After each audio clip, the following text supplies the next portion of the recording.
Mike.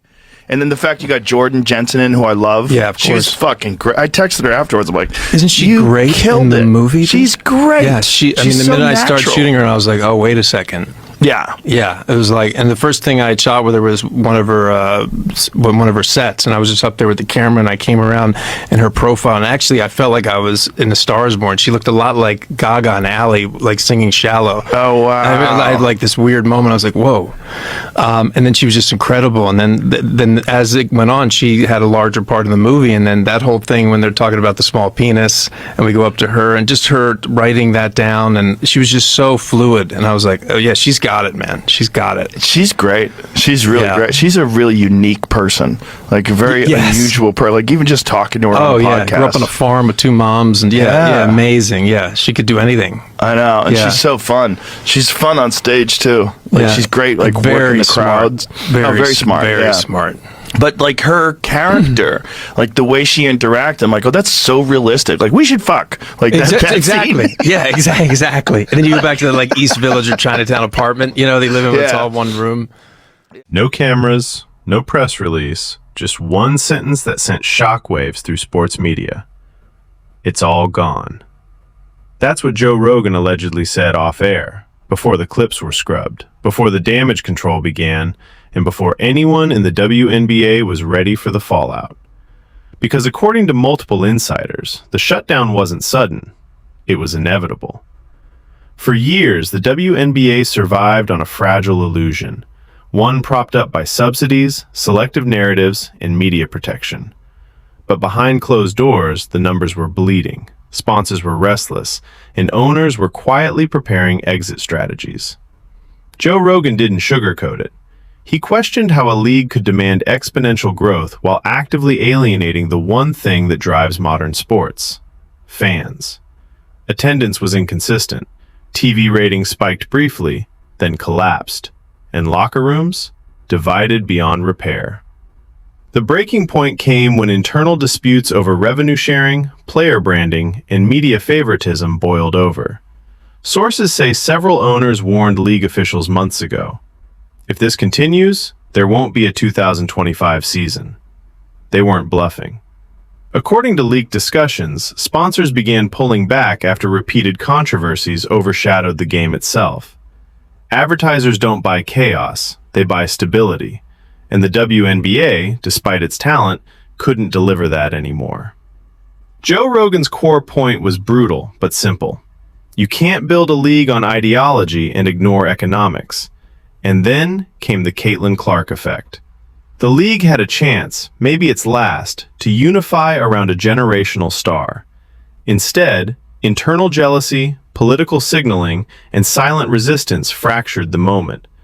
What should have been a renaissance turned into a civil war.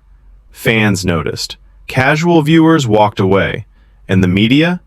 They pretended nothing was wrong, until it was too late. Behind the scenes, emergency meetings were held. Owners discussed temporary shutdowns. Players feared unpaid salaries. Some teams quietly stopped long-term planning altogether.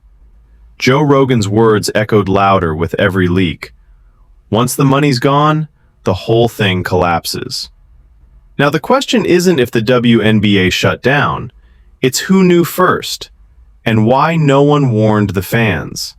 Because when the lights went out, the truth was already written on the wall, and this time, they couldn't hide it. About this article that just came out on ESPN, and it's entitled WNBA Owners, Insiders on Cathy Engelbert Officiating and CBA. And in this article, they talked to a lot of WNBA owners who remained anonymous, but they talked to them about the ongoing feud that's happening between Napheesa Collier and Cathy Engelbert, and also just what they can expect from the CBA. But there are some quotes here that stood out to me, and I wanted to share those with you guys today. One team executive said, once you have that kind of fighting with your best players, it's a death spiral. And they're talking about the ongoing feud between Napheesa and Cathy. If you guys haven't seen the other videos that I made on this topic specifically, definitely check those out so you know the full backstory.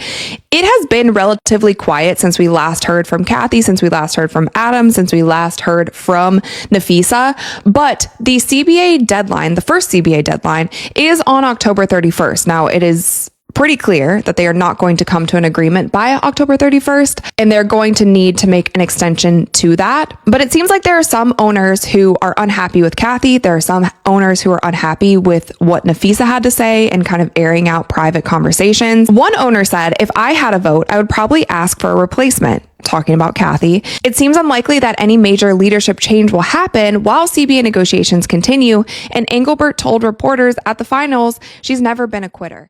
Angel Reese came out on her podcast and said that WNBA players need to make more money. And she said that she heard that if the players in the meetings for the new CBA cannot come to an agreement, that they will sit out the season until they can get what they want.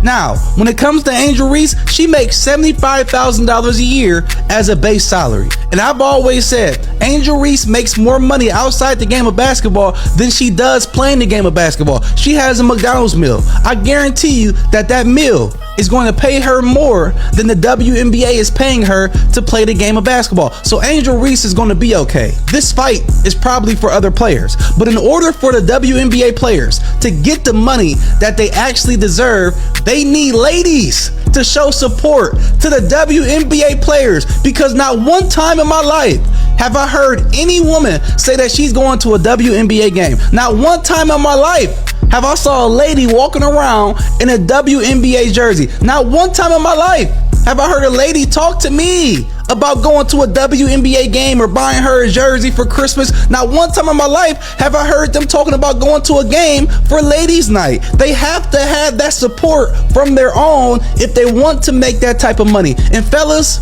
I'm about to say something, and I know some of you guys are going to be pissed off with me. The only way outside of ladies supporting the WNBA that they can get paid is if some of these NBA players can find it in the bottom of their heart to donate to the WNBA. Because do you guys see some of these contracts that these players are about to get? $350 million, $400 million. We got players with bad contracts making $200 million and not living up to their potential. I think if they can find it at the bottom of their heart to just donate $1.5 million, $2 million, that will increase the WNBA players' pay enough where they'll probably shut the hell up, because these NBA contracts are getting insane. But other than that, I don't see a solution for a business that's been in business for 20 plus years and hasn't turned a profit.